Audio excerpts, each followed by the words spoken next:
Hello, and welcome back to another episode of Coast to Coast Hockey.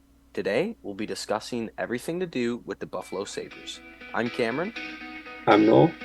And I'm Nick. Let's get into it.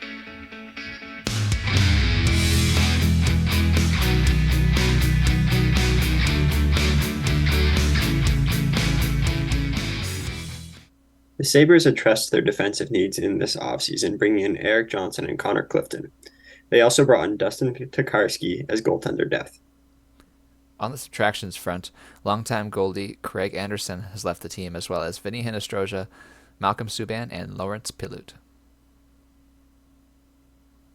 The first of the biggest arrivals for the team, Erik Johnson, is a 6'4", 225-pound, 35-year-old defenseman who was a longtime Colorado Avalanche defender. This is a guy who was formerly a first overall pick in 2006, believe it or not, by the St. Louis Blues. And this is a guy who is kind of turned into a strictly defensive defenseman. This is a guy who can provide a great veteran presence for the young defenders on the Buffalo Sabres, and I look to see him alongside the likes of Power, Dahlin, Samuelsson, and all of the young guys that need this experience that this guy has. This guy's won a Stanley Cup, and he's played in many playoff games that are going to be important to the Sabres in the future. Clifton played 78 games for an absolutely stacked Bruins team last year, so if that says anything about the pedigree of a player that he is, I don't know what would. He signed a 3-year, $10 million contract, so paying him $3.3 million annually. And you can see his offensive numbers there, 25 points through 78 games. That's not eye-popping, but it's solid. But it's really the peripherals that he brings. He plays well above his weight at 190 pounds. He hits a lot and blocks a lot of shots. So it's another good piece for the Buffalo Sabres here. Moving on to the future outlook for the Buffalo Sabres. This is a team that has debatably the best prospect pool in the NHL, definitely up there with the likes of the Anaheim Ducks and some of those other teams that have been rebuilding for a number of years. As you can see there, everybody outside of Devin Levi on that top 5 prospects was selected in the first round, many of them being selected in the top 15 of the first round as well. So we have Zach Benson, who was their most recent draft pick this past offseason, Matthew Savoy, Yuri Kulich, and Noah Ostlund as well. Some really high-end prospects there. The Sabres have been sellers for a lot of previous years' deadlines, but they have since then made those picks. Some of those prospects have graduated to being full-time roster members, and now they can start looking to use some of their current picks to buy and compete more heavily. Among the prospects they have in their big pool, this is the prospect spotlight for the Buffalo Sabres, and we're going to highlight the top 3 among the pool. We're going to highlight Zach Benson, Yuri Kulich, and Devin Levi today. The first prospect of note being Zach Benson. This is a amazing 5'9" left winger out of the WHL. As you can see by those staggering point totals, he put up 62 assists in 60 games as well as 36 goals on the Winnipeg Ice, which will now be the Wenatchee Wild in the WHL next year. He will return there as he is only 18 years old, putting up those points.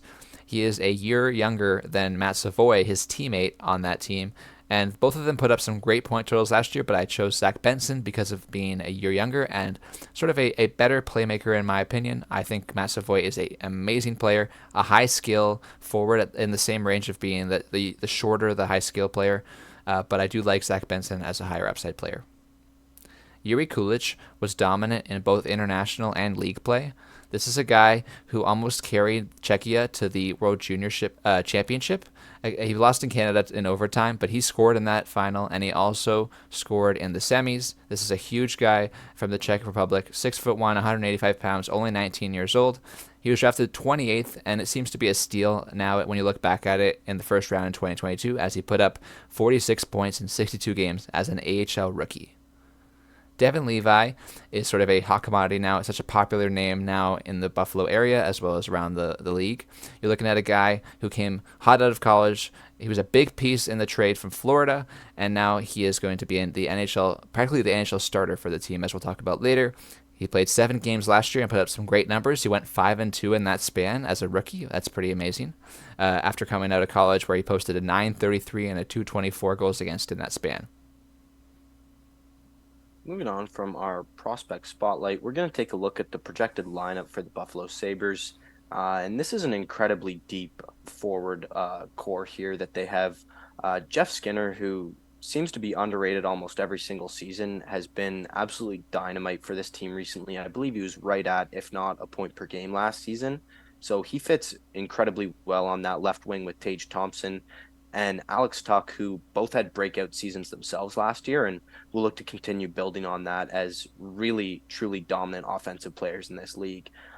That second line as well is a very exciting young second line with JJ Paterka, Dylan Cousins, and Casey Middlestat. Dylan Cousins is a guy who kind of flew under the radar last year and put up really great point totals, and he'll, like the players we've mentioned before, look to build on that as well. So this is a really young, high upside second line. Solid third line here as well with Jordan Greenway, Peyton Krebs, and Victor Olofsson. Krebs is a super high upside guy as well there. Olofsson has found himself in some trade rumors to make some room for some of the younger guys like Jack Quinn, who's there in the extras. So we'll have to wait and see if any of those trade rumors come to fruition with Olofsson. But for the time being, have him in here as a really solid top nine forward. And then that fourth line there has Gergensons, Tyson Jost, and Kyle Okposo, the team's captain. So solid fourth line. Good mix of skill and grit there with Kyle Okposo. So pretty solid fourth line. And Brett Murray is also a pretty big power forward who will probably look to challenge for some games on that fourth line. And looking at Yuri Kulich's point totals in the AHL, I wouldn't be surprised if he challenges for some NHL games as well. Onto the projected defensive pairs for the Buffalo Sabres. We see Rasmus Dahlin playing on the right side this year, according to Daily Faceoff. I'm curious to see whether he sticks on the right side because he does feel pretty natural on the left side. But alongside Matthias Samuelsson, both of these guys are very versatile defensemen, so I can see them both playing interchangeably on the sides.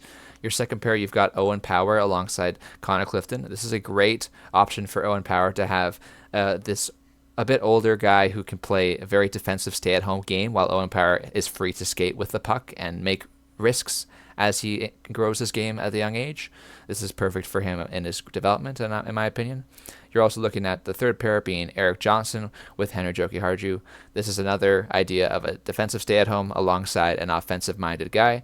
I believe that this decor is ready for the growth and development that can take them to the playoffs this year. You've got Jacob Bryson and Riley Stillman as some decent extras as well. The goaltending position for Buffalo is kind of wide open at this point going into the season. You have three pretty high quality pieces.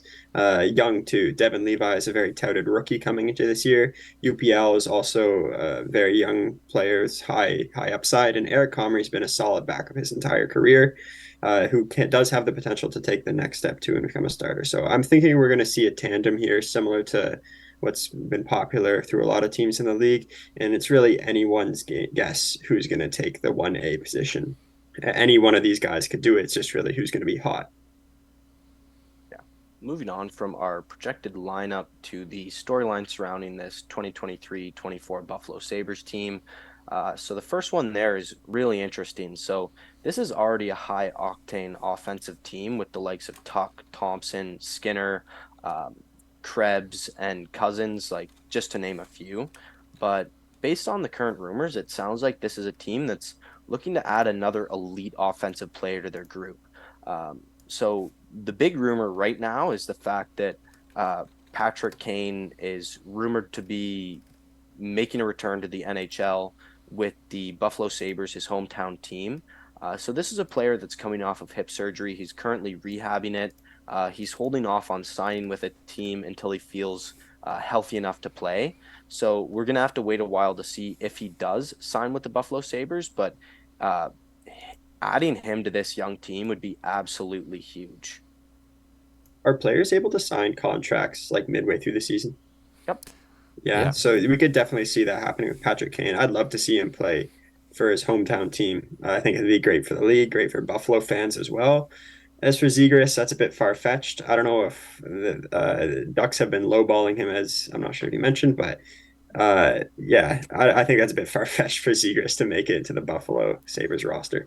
Yeah, from Patrick Kane's perspective, if he's going to sign a contract, he's going to want to have it before the season because very few teams are going to want to prorate that contract as a larger cap hit throughout the season. If you remember William Nylander's contract negotiations that took him into December, this caused his cap hit to be like $10 million for his $7 million deal because of the proration of how many days you're contracted at the start of the season. Therefore, that affects the team signing the player. Therefore, Patrick Kane will have limited selection when the season comes and many teams are at the cap or above the cap.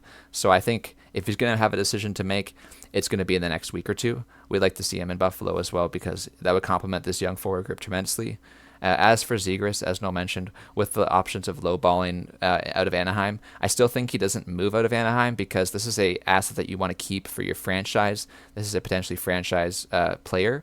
Some people might think he's the most overrated player in the NHL, but I do think that he is a strong piece to a forward core that is growing at the right age. This is not like the DeBrincat scenario in Chicago, for example, where DeBrincat's just a few years too old compared to the core that's growing. So I think Zegras fits right in with the timeline of the Anaheim Ducks rather than moving him out, getting a draft pick or something like that, and then wait another few years to be good again. Yeah, we could also see Buffalo be buyers at the deadline for the first time in a while. If the start of the season goes really well and they're looking to make a strong playoff push, we definitely see some leverage some of their picks to add a high octane forward. Yeah, I definitely think of the two, Patrick Kane is definitely realistic. I think he's going to be looking for a contract under $3 million because I think he's really looking to prove that he can still do it at the highest level. So I think he's fine to take a pay cut this season and just really prove that to everybody in the NHL and maybe parlay that into a bigger contract in the summer. As for Trevor Zegras, the main reason he's incorporated here on this page is because the rumors are that the Buffalo Sabres have called the Anaheim Ducks and made it known that if talks fall through with Trevor Zegras, they want to be first on that list of teams to acquire him. And really, if that were to happen, I think the Buffalo Sabres would be a match made in heaven from a couple perspectives. The first point being is that simply the Anaheim Ducks and Pat Verbeek seem to be criminally lowballing Trevor Zegras. Personally, I think he's one of the most overrated players in the NHL. I'm one of those people, but to offer him $3 or $4 million is kind of a joke. Like this guy's got to be worth $5 to $7 million at least. Like he'll probably put up a point per game next year if you're projecting out. And to offer him $3 or $4 million is kind of a massive slap in the face. So I think people are kind of assuming that if they continue to play these kind of games with such a young guy who, at the end of the day, even if he's overrated and not hasn't really performed as well offensively as you might think, this is a star player who puts butts in seats, and that's incredibly important for a team like Anaheim. So they can't risk losing him. So it's a really dangerous game that they're playing right now in Anaheim, kind of slapping their star, potentially franchise player in the face by offering him such a low contract. Yeah, and so with that being said, yeah, that's what Buffalo wants to see. They want to see other teams Exactly. crumble so that Exactly. they can take advantage of these opportunities and get the young players. They've tried to do this with Peyton Krebs as well out of Vegas, as part of those trades, Hmm. getting guys who have not proven it yet or are not being valued by their own teams to try to like sneak it in. Alex Tuck is a great example of that as Yeah. part of the deal as well. He's still a young guy, and had a tremendous season last year. People did not even expect it to happen. Maybe some did, maybe some didn't. But this is a guy who I believe had the potential to be great, and he was great after Buffalo took a chance on him. So yeah, this could be a player maybe that some teams take a chance on, but in the end of things, he stays in Anaheim. Oh, yeah. I fully expect him to stay in Anaheim, but if this situation deteriorates, I just think from the perspective of having the assets to offer to acquire him, Buffalo, you saw their prospect pool. They have all their own picks except for like a fifth round pick. So this is a team that has the assets in the arsenal to go out and acquire a player like this if he becomes available. And if the situation deteriorates, like I said, he would be an unbelievable fit in that top six with these guys like Middlestat and Cousins. Just imagine him on that line, and it's just it would be incredible to have that offensive depth in your top six.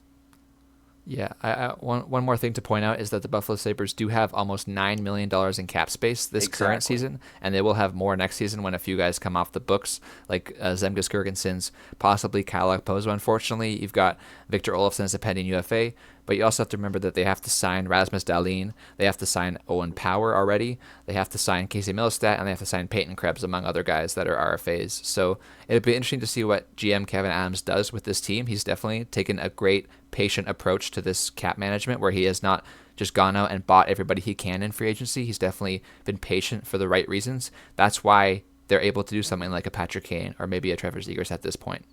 Yeah, exactly. And I mean, Dahlin's going to command probably around $10 million. So that's going to eat up a huge chunk of that. But I believe the thing with Zegras is his contract doesn't permit offer sheets. Uh, if it did and I was Buffalo, I would definitely send out an offer sheet and really put some pressure on the Anaheim Ducks to make a move here. But unfortunately for us, that doesn't happen often, and it's not possible in this case because of Yeah, I his would like to see more contract. offer sheets. It's I entertaining. know, me too. It's a really fun part of the game that doesn't happen enough. But yeah, just two really interesting names that have been floated around a little bit for the Buffalo Sabres. So it kind of just shows what type of player they're after. Just super high upside offensive players, electric players who are super exciting to watch. So uh, we'll have to wait and see if they end up pursuing any of these players that are available and maybe incorporating a guy like Victor Olofsson as a salary going the other way if they do end up pursuing one of these players. Um, Moving on to our second storyline here in Buffalo, it's really just wondering who's going to win that crease this season. It's really a wide open job right now with three guys vying for it. So the first guy is Devin Levi. In a very brief NHL stint last season after coming over from college, he put up 905 save percentage and 2.94 goals against in 7 games. The second goaltender pictured there is Eric Comrie, who put up an 886 save percentage and 3.67 goals against in 19 games last season.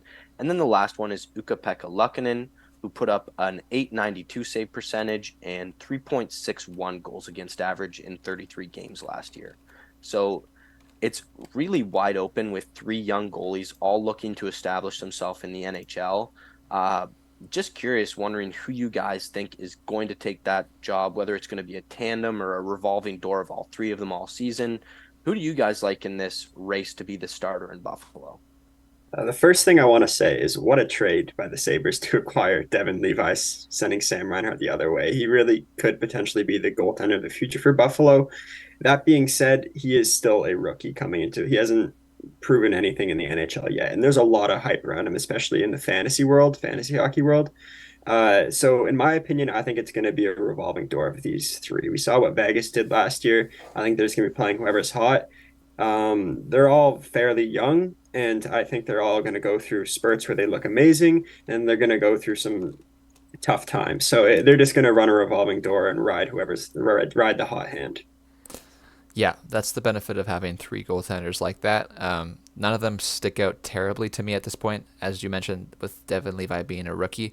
It'd be curious to see which goalie it plays opening night, according to Don Granato, the head coach of the Buffalo Sabres. I'll be interested to see who they put in because I know Luukkonen did play 33 NHL games last season.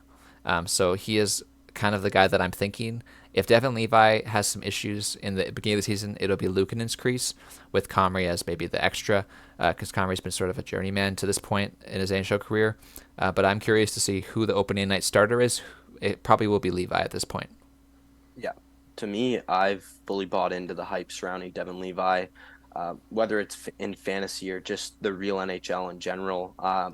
I am projecting him to run away with the crease, to be honest, because I think of the three, this is a guy who has an elite pedigree and everywhere he's played, he's excelled, whether that's the NCAA, the World Juniors, really everywhere he's played, he's shown that he's elite up and coming goaltender. As you said, it's incredible they were able to get him in that trade for Sam Reinhart. Really great move there. And honestly, props to the Florida Panthers. Obviously, they traded him away, but they drafted him in the seventh round. So really great projecting out there. Unfortunately, didn't have the foresight to keep him out of that Florida Panthers trade. But to me, this is a guy I expect to take the majority of the starts and really step into that starter role like we saw rookie goaltenders last season, like Logan Thompson and Stuart Skinner do. I mean, for context of probably why he was drafted in the seventh round, if you look back to his draft year, he played for the Hmm. Carleton Place Canadians in the CCHL, which is a junior A league, compared to like what you think of the major junior leagues being the OHL, QMJHL, and WHL, which are considered to be higher quality. So if you're a goalie and you're playing in junior A in that year and you do very, very well, it's really hard to gauge whether that is a good person to draft for the National Hockey League, which is another level away basically from what is the major junior or minor pro, for example. So that's probably the reason why he's sort of you could call him a late bloomer, but he did excel in his draft year in that league and then continue to excel in college. So I looked for Devin Levi to be that starter in opening night, as I said before, but I also am curious to see what happens with the growing pains. If Buffalo falters, if Devin Levi has some rough starts, if he lets in some squeakers, I'll be curious to see whether Don Granato puts him in or if it is the revolving door and what that does to each of these young goalies' confidence. You know, what's going to happen if Devin Levi goes 0-3 in his first week as a National Hockey League starter this season, you know? Yeah. I also believe that him and Ukko-Pekka Luukkonen are exempt from waivers. So if either of those guys are really struggling in the NHL, there's definitely the possibility they could be sent down and spend some time in the AHL as well. Uh, just confirming, Luukkonen is not, but Devin Levi should He's be. not. He's not Yeah, basically because Luke anymore. Pekka is so old now. he's Oh, he's really? he's already 24. Unfortunately, he's accrued too many seasons, so he's on. Yeah, so Well, then if any of unfortunately, them it is kind going of to go has to down, be yeah, between Levi. Comrie and Luckinen at this point at the top. But that's Yeah. why, according to Cap Friendly, they have Devin Levi in the minors salary right now with the prospects. So Yeah. who knows? That'll. But yeah, 2 weeks away, I mean, the opening one night. thing is, you said they have 9 million in cap space, right? Yeah, One big thing that happened in the NHL midway through the season last year was they got rid of the limits on the number of players you can carry on your roster. So they could spend the entire season with three goaltenders if they wanted to. That would be definitely a reasonable thing to happen, and they could kind of go ride the hot hand with whoever's playing well. But to me, I think Devin Levi is going to run away with it at some point during the season. entirely possible that maybe they do lose one of these goalies to waivers. Actually, that's an Yeah, interesting tidbit to think about in this season. If they risk it and pick two out of the three, who's going to be the casualty? yeah, Mhm. definitely. All right, moving on to our third and final storyline. It's just the fact that there's such a good young defenseman on this team in Owen Power, and kind of wondering if this is going to be a breakout season for him. So Owen Power was selected first overall a couple of years ago. Uh, he put up 35 points in 79 games coming into his rookie year out of college. Also of note is the fact that on a team that had some pretty rough goaltending and defense last season, he was a plus 10 player. So plus minus isn't a great stat to go by. Definitely don't live and die by it, but it is of value to note that he was a plus player in his rookie season on a kind of a subpar defensive team. Like, that's pretty impressive. So, um, in your guys' estimation, do you see Owen Power taking a huge step next year and becoming kind of the highly touted defenseman he's projected to be, or do you think it's just not time yet? In my opinion, Owen Power is somewhat underrated, and that's kind of crazy to say for first overall picks on being underrated. But I think the fact that he went to college immediately after being picked kind of played into that part. And I do think he is due for a breakout season. And one of the key stats that I look at is last year he had over 23 minutes a night in ice time as a rookie. And Minute that's just a muncher. crazy amount to play, especially for a 20-year-old. So I think the offensive skill is there for him to get that name brand recognition value that defensemen are kind of like looked at as a league. So I definitely think he's going to break out. And I'm thinking 40 points, maybe 50 points. It's hard because he's playing behind Darlene, not on the first power play, but he's definitely going to have a lot of recognition behind his name after the season coming up. Yep, and absolutely, he was not sheltered whatsoever last year with that ice time. And further to that, he was not on the power play as if Dahlin was taking that power play. So you can infer from that he's playing a lot of even strength, heavy minutes. So that's really good to see for him being only 20 years old and doing such a great job. I am curious to see what happens this year as well because this is contract year. This is because his ELC will run out at the end of this year. Some people might think, wow, he's only played really one full season in the league. Why is his entry level contract over? Well, this is because of his birthday being born sort of late in 2002 and signing his deal at age 20.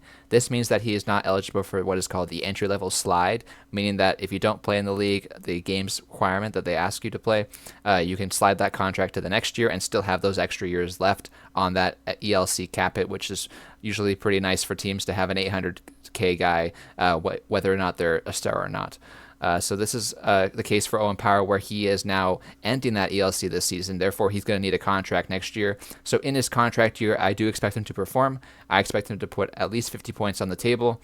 I think he's going to be a strong piece to their top four in Buffalo, and I do think he's going to be a star in the making. Remember the name Owen Power. Yeah, to me, I'm right in line with you guys. Unfortunately, he's not going to get that first power play time because of Rasmus Dahlin. Rasmus Dahlin is going to get all of that first power play time. Undoubtedly, he's one of the best offensive defensemen in the league, but I'd peg it around 50 points as well.